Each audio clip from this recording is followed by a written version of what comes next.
Video ನೋಡ್ತಿರುವಂಥ ಎಲ್ಲ ಬುದ್ಧಿಜೀವಿಗಳಿಗೆ ಶುಭೋದಯ. ಇವತ್ತು ಬೆಳಗ್ಗೆ ಬೇಗನೆ ಎದ್ದು ರೆಡಿ ಎಲ್ಲ ಆದಮೇಲೆ ನಾನು ಹೊಟ್ಟೆ ನಮ್ಮ ಕಾಲೇಜ್ ಕಡೆಗೆ. ಸೊ ಇವತ್ತು ಥರ್ಡ್ ಇಂಟರ್ನಲ್ ಹೋಗಬೇಕಾಗುತ್ತೆ, ಬರೀಬೇಕಾಗುತ್ತೆ. ಬನ್ನಿ ಕಾಲೇಜ್ ಕಡೆ ಹೋಗೋಣ.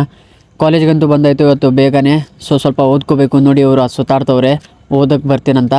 ಮತ್ತು ಇವಾಗ ಇಂಟರ್ನಲ್ಸ್ ಟೈಮ್ ಇದೆ, ಎಲ್ಲರೂ ಹೋಗ್ತವ್ರೆ, ನಾನು ಹೋಗ್ತಿದ್ದೀನಿ. ಮತ್ತು ಎಕ್ಸಾಮ್ ಆದಮೇಲೆ ಮತ್ತೆ ಸಿಗೋಣ. ಹಂಗೋ ಹಿಂಗೋ ಮಾಡಿ ಪೇಪರೆಲ್ಲ ತುಂಬಿಸಿ ನಾವು ಬಂದುಬಿಟ್ವಿ ಕೆಳಗಡೆ. ಅక్కడ ಜಾಗ ఉంది, ಪ್ರತಿಯೊಂದ್ರಾಗ ನಿಂದು ಒಂದು ಇರುತ್ತೆ ವಿಡಿಯೋದಾಗ. ಮತ್ತೊಂದು ಎಕ್ಸಾಮ್ 2 ಗಂಟೆಗಿದೆ, ಓದೋಣ ಅಂತ ಬಂದರೆ ಇವನು ಫೋನ್ ಹಿಡ್ಕೊಂಡು ಬುಕ್ ಹಿಡ್ಕೊಂಡು ಏನೋ ಮಾಡ್ತಾವೆ. ನಮ್ಮ ಹುಲಿನ ಪ್ರತಿಯೊಂದು ವಿಡಿಯೋದಲ್ಲಿ ಹಾಕ್ತಾ ಇರ್ತೀನಿ. ಸೊ ಅದಕ್ಕೆ ಖುಷಿಯಾಗಿ ನನ್ನ ಜೊತೆ ಸುತ್ತಾಡ್ತಾವನೆ ಅವನು. ಅವನ ಜೊತೆ ಹಾಗೆ ಗ್ರೌಂಡ್ ಸುತ್ತಾಡಿ ಅದಾದ ನಂತರ ಮತ್ತೊಂದು ಎಕ್ಸಾಮ್ ಇದೆ ಇವಾಗ 2 ಗಂಟೆಗೆ. ಇನ್ನೂ ಟೈಮ್ ಆಗಿಲ್ಲ, ಹೋಗ್ತಿದ್ದೀವಿ. ಇವ್ನು ನೋಡು ಯಾವಾಗ ನೋಡಿದ್ರು ಕೈಯಲ್ಲಿ ಫೋನ್ ಇವಂದು. ಅಂತೂ ಇಂತೂ ಬಂದಾಯಿತು ಎಕ್ಸಾಮ್ ಬ್ಲಾಕ್ ಹತ್ರ. ಮತ್ತು ಎಕ್ಸಾಮ್ ಮುಗಿಸ್ಕೊಂಡು ಸಿಗೋಣ. ಎಕ್ಸಾಮ್ ಅಂತೂ ಮುಗಿದೋಯ್ತು. ಇವಾಗ ಫ್ರೆಂಡ್ಸ್ ಬರ್ತಾರಂತೆ, ಅವ್ನು ಬ್ಯಾಗ್ ಹಿಡ್ಕೊಂಡು ನಾನು ಕುಂತಿದ್ದೆ. ಅವ್ನು ಬಂದಮೇಲೆ ಅವ್ನು ಬ್ಯಾಗ್ ಕೊಟ್ಟು ನಾನು ಹೊಟ್ಟೆ ನಮ್ಮ ರೂಮ್ ಕಡೆಗೆ. ಮತ್ತೆ ಸಿಗೋಣ, ಅಲ್ಲಿವರೆಗೂ ಬಾಯ್ ಬಾಯ್.